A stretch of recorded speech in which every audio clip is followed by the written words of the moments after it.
Translator. Kaya ang iya ko pagbalik ko no sa inyo harag yun. No. Karon nang next week magbalik sa ko kay ilang taon ko gid bala ang volume sang tawo. Okay, so si Mana gusto sa balik kay ilang taon niya daghan ba o gamay. Kay gikan man mi sambong kita karon nangatag mi bugas. Ug nangatag mi mga pagpakamaayo ba. Mga bugas dito sa Pikas, mga tulo ka area among giadtuan. Na wala man mo nadala sa budget. No, kay wala man ko kakita pa sa volume sa tawo kung unsa ba ang volume sa tawo. Ang gidaghanon sa tao ba? Wa sa kakita o sa kadaghan mo diri. Pero kani isa ni sa kani mga dili man ni siya relief good. Isa ni sa ka box nga halin sa Singapore, gikan sa Singapore. So gisulod lang na akong sa sako kay wala ko'y carry nga pasakyan ba. So gisulod na mo sa sako. Tapos na ako'y mga dulaan og snacks para sa mga bata. Kay ako lang tawon kung daghan mo na dason magkadto ko di maka-count ba ko kung pila gid ka bilog. Kay Para dili man mabudget. pwede, kay dili man mi mahatag kung wala ang tawo. So kung naay sobra, dalhon man na akong kuli. Na kabudlay, kay layo. Layo bala. Sige po si pila ka tawo ang matipon naton diri. Kanang mga pila dagway kabuk tawo inyong banang atong matigom diri kay para mabudgetan. Katigom ka kag 200, 150 katawo. Nakay mapel dito ya. Dawis na ba? Di diri lang sa inyo ha. Kanira kaning area, kaning inyo diri. Pinaso to.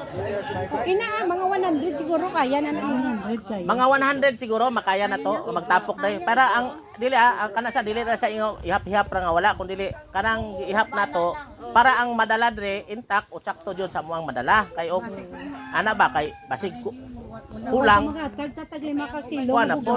Oh, yun Pero ana. kung kulak, budlay magdala balik kay dili man niya magbilin. Oh, ana. So insak jud gananan sakto jud sa tuang matigo mga amo ang madala po. 500 ka tawo. Kinanglan mo 100 man bata. Bata 100. Nanay 100 ka. Nanay, tatay, teenager 100 sad. Kabot tagway mo. Usa ka gatos nga mama o papa o mga batanon usa gatos kamo. Mga bata usa gatos pod. Ana, kaya na goy matigom nato diri.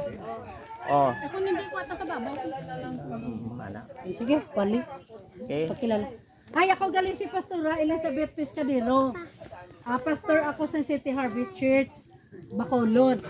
No, dire si Pastora Bunsay mo ning kami din nag-uban kadto. Si Rachel, si Silvestre og si Maricel, si Jeyo. Kani siya jud ang pastor diri sa Dumaguete.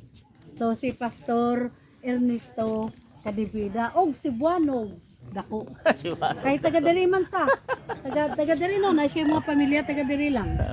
Taga diri siya si Buanog kay dako. Kami si Buanong gamay. O sige pastor. Okay, so mayong hapon naman no. Hapon na may hapon. Kaya makasarabo tanay kay puro ta mga bisdak. No, sa ko dahil si Pastor Ernesto Kadibida from Nasigid.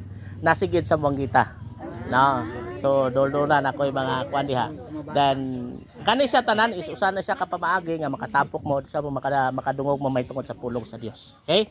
So pinaka-intensyon jud namo nga makadungog mo may tungod sa pulong sa Dios. Kani siya usa po ni siya kapamaagi pod nga naatay panag-ambitan. No? So kay karong hapon ay buday ka gusto na ako makig-ambit kaninyo may tungod sa pulong sa Ginoo. Kay kasabay ganahan maminaw sa pulong sa Ginoo. Okay? So karong hapon ay buday ka gusto na ko kuan ang kanay sa 1:3:16. It could be kay pinaka-common nga bersikulo. But atong pagatunan karong hapon in order for us nga mahibaluan nato about ang gugma sa Ginoo. Matud ba sa Biblia